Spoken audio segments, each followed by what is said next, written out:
Halo semuanya, kembali lagi bersama gua Afnaldi. Oke, pada kali ini gua mau sharing pada lu semua mengenai hal yang sering diperbincangkan oleh orang dan dielukan oleh manusia di muka bumi. Bisa ditebak? Ya, itu kebahagiaan. Hampir semua manusia berusaha untuk berlari, mengejar, mencari, menggapai dan memiliki sebuah kata sakti bernama kebahagiaan. Definisinya bermacam-macam.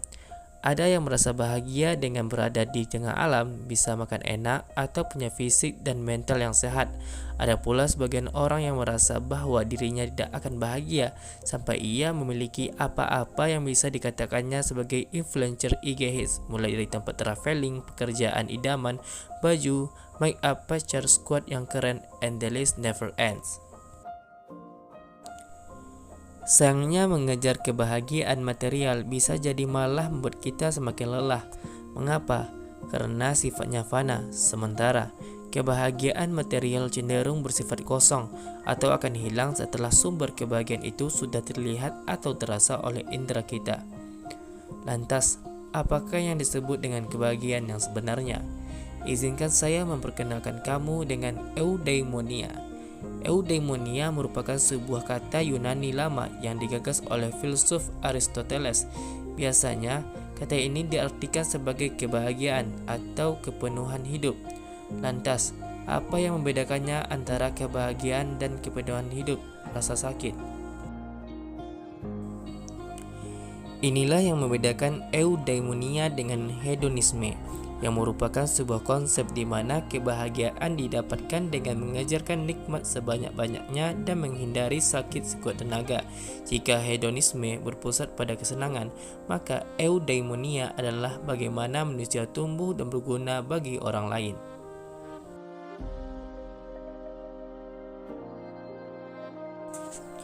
Aristoteles berpendapat bahwa seseorang bisa saja merasakan nikmat dan bahagia, serta tertekan menderita secara fisik dan mental atau terbebani dalam waktu yang bersamaan.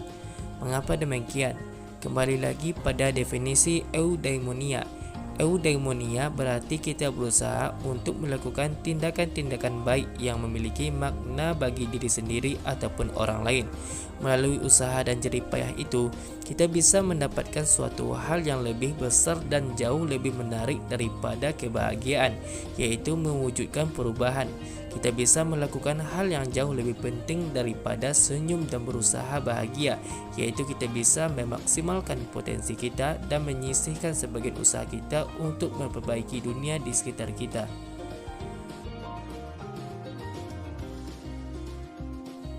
Jadi sederhananya, eudaimonia dapat didefinisikan sebagai tumbuh dan menebar manfaat bagi orang lain. Konsep ini sebenarnya sudah sering digaungkan oleh berbagai macam literatur psikologi, mulai dari literatur modern hingga literatur jadul, seperti konsep piramida Maslow 1968. Konsep ini menggambarkan aktualisasi diri sebagai kebutuhan puncak manusia.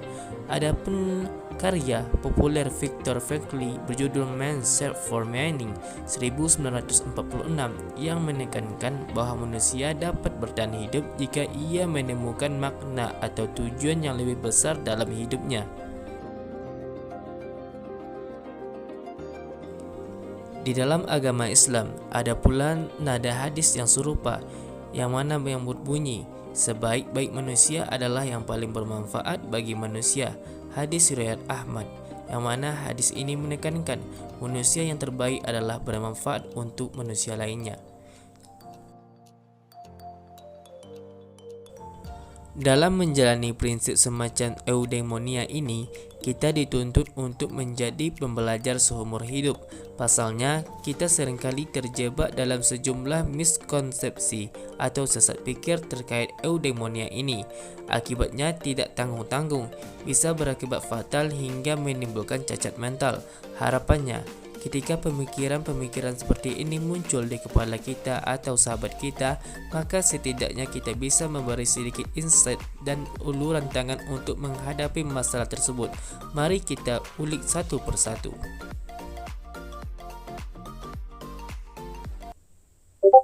Hidup kita akan semakin mudah ketika kita berusaha menjadi orang baik. Salah besar justru ketika kita ingin melakukan suatu hal yang besar, penting dan bermakna, maka kita akan menemui banyak tantangan, penolakan, sabotase, kebencian, kegagalan, dan kekalahan. Akan ada banyak hal yang tidak sesuai dengan ekspektasi kita. Akan tetapi, kita juga harus memahami bahwa sejatinya hidup memang penuh diperjuangkan. Semakin beriman dan bijaksana seseorang, maka Tuhan akan memberikan ujian semakin berat dan bertingkat. Mungkin masalah yang ada dalam hidup kita tidak akan berkurang sedikit pun, namun pertolongan Tuhan selalu lebih besar daripada ujian yang diberikan.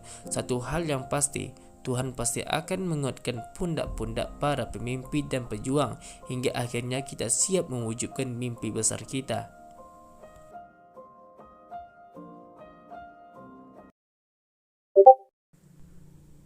Kembangkan diri sendiri dulu, baru kemudian kita bisa mengembangkan orang lain. Ada tokoh-tokoh hebat, mereka sama-sama aktif dalam mengembangkan orang lain sejak awal, bahkan sebelum mereka menjadi orang sukses. Mereka tidak sibuk memupuk pencapaian pribadi, tetapi mereka melihat potensi orang lain dan membantu mereka memaksimalkannya. Mereka sadar bahwa hidup mereka menjadi lebih bahagia dan kaya dengan mengembangkan orang lain.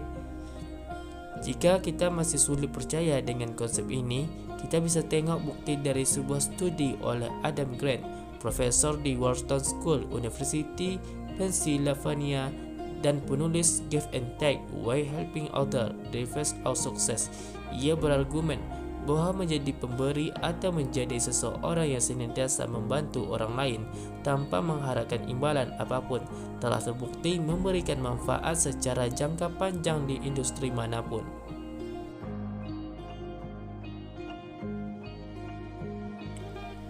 Hal ini juga saya rasakan selama saya kuliah. Saya betul-betul merasakan bahwa kebahagiaan yang muncul setelah saya meraih prestasi pribadi seperti mendapatkan nilai yang bagus. Ketika saya mendapatkan nilai yang jelek, ternyata hanya berlangsung beberapa saat saja. Setelah itu semangat saya hilang, entah karena kebahagiaan yang sirna atau kesombongan yang meliputi hati. Berbeda halnya ketika saya memperjuangkan suatu hal yang lebih besar daripada untuk kepentingan saya pribadi. Semangat dan motivasi yang muncul setelahnya jauh lebih besar dari prestasi individual apapun yang pernah saya toreh sebelumnya.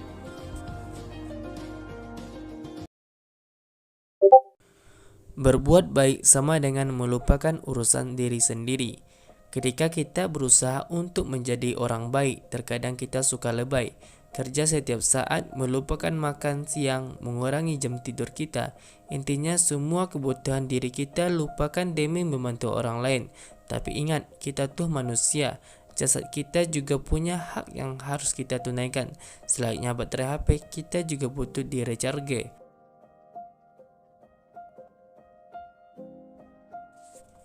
Ada beberapa hal yang dapat teman-teman terapkan untuk mencintai diri kita sendiri. Lagi-lagi tujuan dari mencintai diri sendiri ini bukanlah menunjang narsisme, melainkan menguatkan diri kita agar dapat menebar manfaat dan lebih luas lagi. Bagaimana caranya? Jangan membanding-bandingkan diri sendiri dengan orang lain. Toh titipan Tuhan berbeda-beda, time zone-nya juga berbeda-beda. Santai saja dan fokus dengan pengembangan diri kita sendiri. Cuma kita yang paham akan proses atau pencapaian kita sendiri. Apapun kata orang gak usah didengarkan. Ingat-ingat lagi bahwa kamu pernah berhasil. Kalau perlu, tulis hal-hal menyenangkan dan membanggakan yang pernah terjadi dalam hidup kamu. Mulai dari hal sederhana berkata jujur di depan dosen ketika kita melakukan kesalahan, sampai hal-hal sehebat apapun delegasi pemimpin muda nasional. Mungkin hari ini kita gagal, tapi kita juga pernah kok ada masa-masa di mana kita berhasil. Kegagalan seringkali membuat otak mengulik masa-masa kelam kita dan melupakan kelebihan dan keistimewaan diri kita. Itulah sebabnya jangan biarkan pikiran negatif menguasai otak kita. Berkata baik pada diri kamu sendiri. Terkadang kita melontarkan hal-hal buruk pada diri sendiri, padahal kita tidak akan mengatakan hal tersebut di depan sahabat kita sendiri. Jangan berbuat terlalu keras pada diri kita sendiri. Maafkanlah dirimu sendiri.